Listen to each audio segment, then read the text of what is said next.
चलत्कुण्डलं शुभ्रनेत्रं विशालं प्रसन्नाननं नीलकण्ठं दयालं मृगाधीशचर्माम्बरं मुण्डमालं प्रियशङ्करं सर्वनाथं भजामि।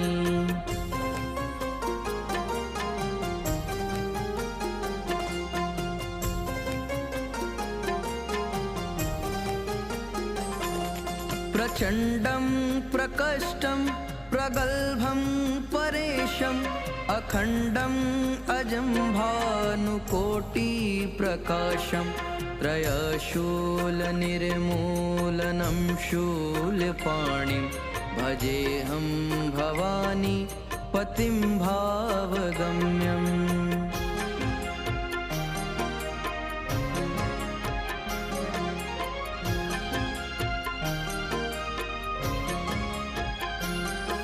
कलातीत कल्याण कल्पान्तकारी सदा सच्चिदानन्द दाता पुरारी चिदानन्द सन्दोह मोह पहारी प्रसीद प्रसीद प्रभो मन्मथारी।